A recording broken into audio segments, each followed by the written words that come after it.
Hello everyone, this is Frank Ilo from Afri Design Studios. In today's tutorial, we shall be looking at how to apply the ridge cap on our roof. If you take a look at this very 3D model here, you'll discover that on the roof there is nothing like ridge cap on it. It makes it look so ordinary and so naked. When a roof does not have that ridge cap, you discover that that roof looks naked in quotes. So that is how this building is looking right now.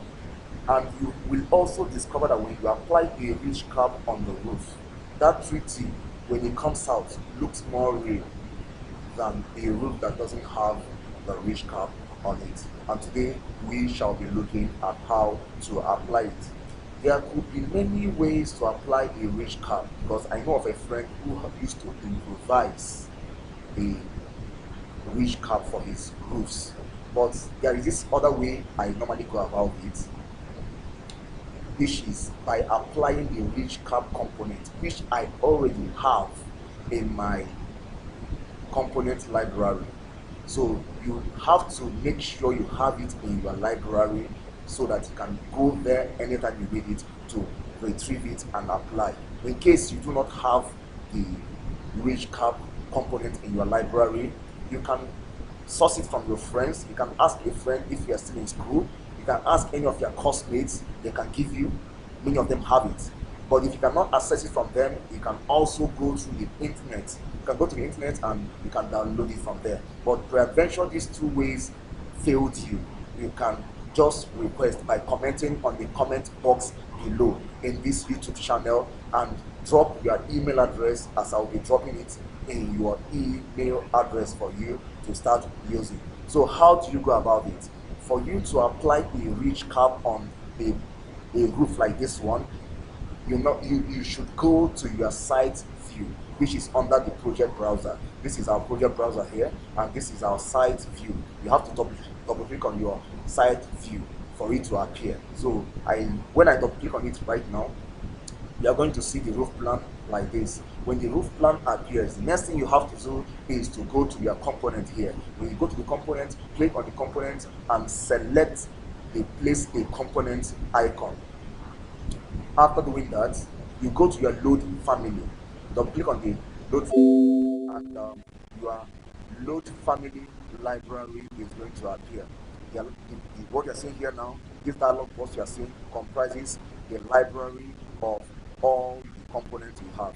Many of us may not have all this. Like I said earlier, you can get them from your friends. If you can't get from your friends, you can get them online.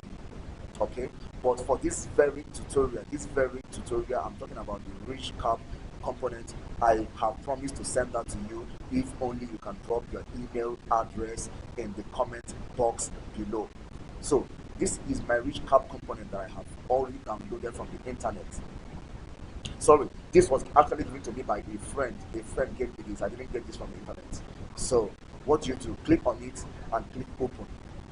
When you click open, what's the next thing you do? Come to the edges. I normally come here.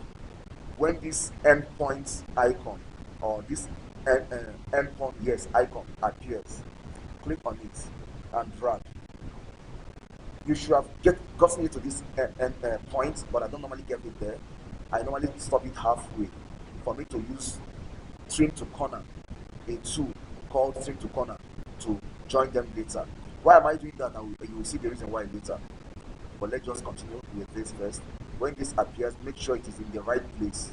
Then click and move your cursor, your mouse to this point. Do the same thing here.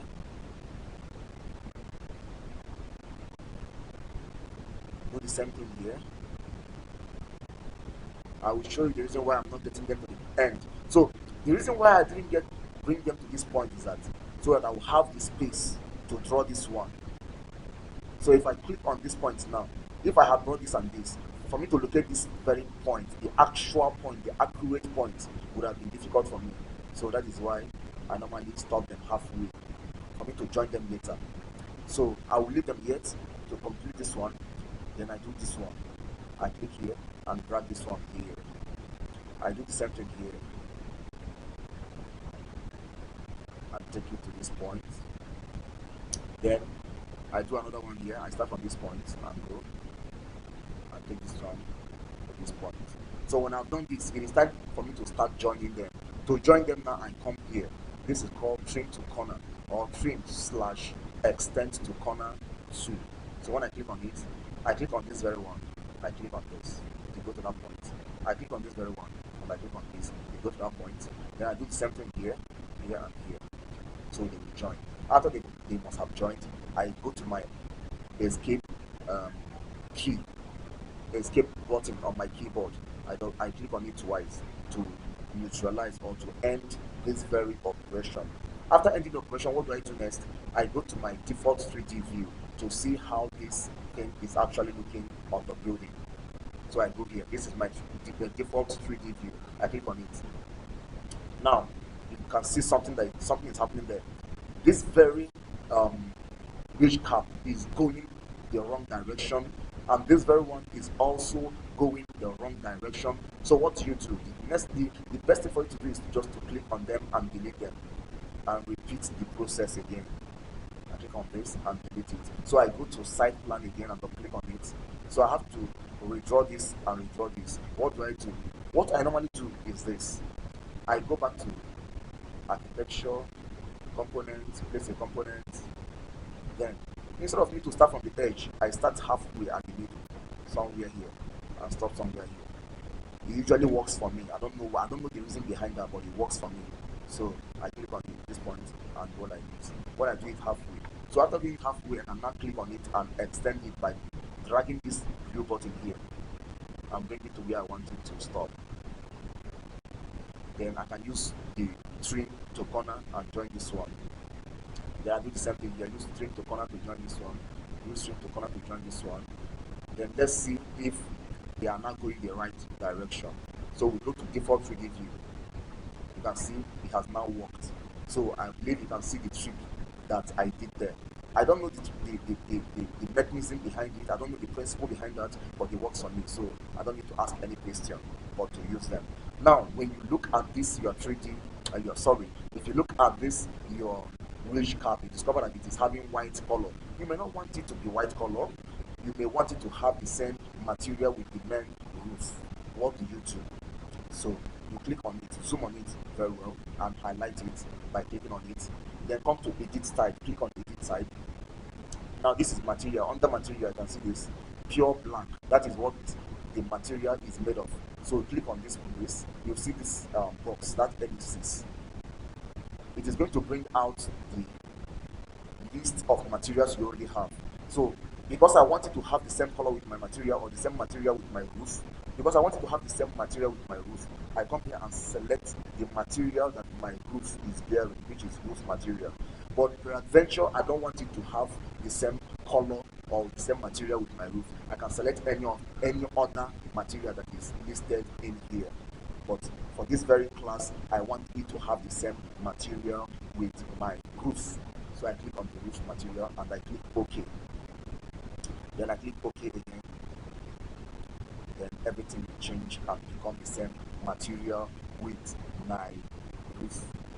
So we are going to end this class here. In our next class, which I urge you to look out for, we shall be looking at how to split a particular wall, how to split our walls and our floors. Like this wall you see here, when you look at some buildings, you discover that they are split into two.